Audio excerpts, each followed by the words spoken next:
गृह मंत्री अमित शाह की प्रेस कॉन्फ्रेंस है। मोदी 3.0 के 100 दिन के कामकाज की रिपोर्ट कार्ड पेश करेंगे। गृह मंत्री अमित शाह ने यह रिपोर्ट कार्ड पेश की है। इस वक्त की अहम खबर आपको बता रहे हैं, मोदी सरकार यानी कि मोदी सरकार के तीसरे कार्यकाल की रिपोर्ट कार्ड पेश गृह मंत्री अमित शाह ने रिपोर्ट कार्ड पेश की है।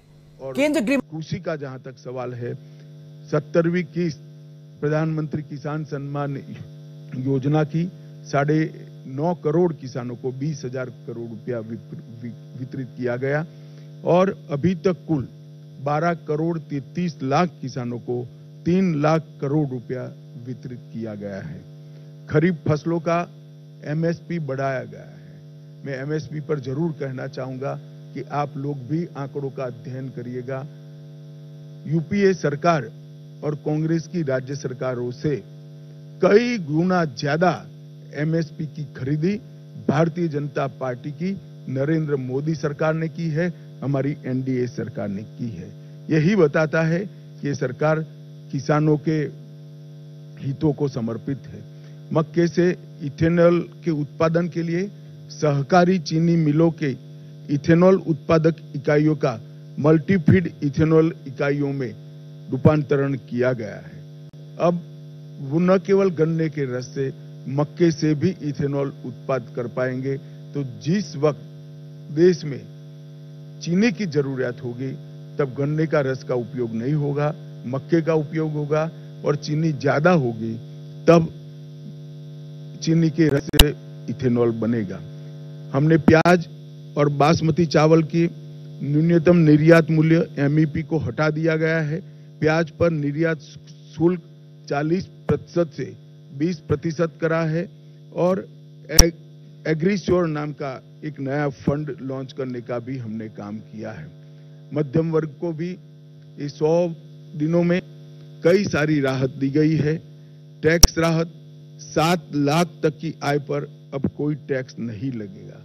1 रैंक 1 पेंशन का तीसरा संस्करण लागू कर दिया गया है और 3 करोड़ घर प्रधानमंत्री आवास योजना के तहत स्वीकृत किए गए हैं। शहरी योजना के तहत 1 करोड़ घर और ग्रामीण इलाकों में 2 करोड़ घर। प्रधानमंत्री सूर्यघर मुफ्त बिजली योजना एक प्रकार से 2024 के बीच 2.5 लाख से ज्यादा घरों में सौर ऊर्जा का सिस्टम अब तक लग चुका है। एक अनूठी योजना है जिससे मध्यम वर्ग के परिवारों का बिजली का बिल तो मुफ्त हो ही जाता है, साथ में सौर ऊर्जा के हमारे लक्ष्य की पूर्ति के लिए भी वो कंट्रीब्यूट करते हैं।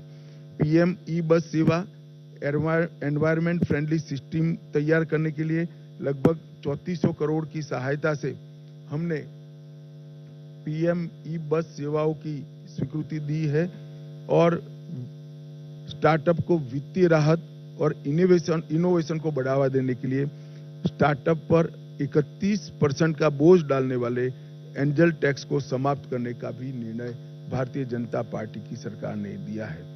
National industrial corridor development programme के तहत 12 इंडस्ट्रियल जोन बनाए जाएंगे। जो 12 इंडस्ट्रियल जोन बनाए जाएंगे वो कहीं न कहीं बड़े नेशनल हाईवे से लिंक होंगे, इसके आसपास होंगे। ये national industrial corridor development programme के तहत 12 इंडस्ट्रियल जोन देश के हर क्षेत्र में बनाने का हमने निर्णय किया है। सबसे महत्वपूर्ण निर्णय मध्यम वर्ग के लिए मुद्रा ऋण की सीमा 10 लाख से बढ़ाकर 20 लाख कर दी गई है। पुराने ऋण का जिन्होंने सफलतापूर्वक भुगतान किया है वो सभी को इसका फायदा मिलेगा। एमएसएमई के लिए क्रेडिट गारंटी स्कीम शुरू की गई। छोटे व्यापारियों और छोटे उद्यमियों को बिना गारंटी से इससे ऋण मिल पाएगा और उनके व्यापार को नई सरलता और सामर्थ्य दोनों मिलेगा।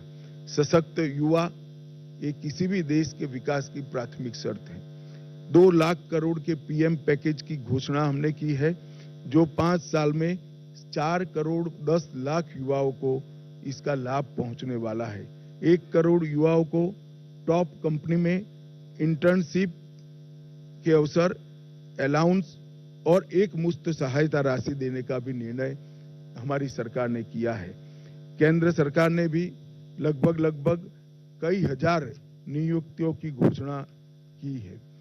कैपिटल एक्सपेंडिचर को बढ़ाकर 11,11,000 करोड़ तक पहुंचाना ये अपने आप में एक मील का पत्थर है। इससे कई युवाओं को रोजगारी के नए अवसर पैदा होंगे और हमारा इंफ्रास्ट्रक्चर भी मजबूत होगा। PLI स्कीम और 12 इंडस्ट्रियल जोन के विकास से भी तजज्ञ युवाओं की नौकरियों का सृजन होगा। स्टार्टअप और MSME के लिए जो वित्तीय प्रोत्साहन हमने दिया है वो भी युवाओं के लिए कारगर साबित होने वाला है।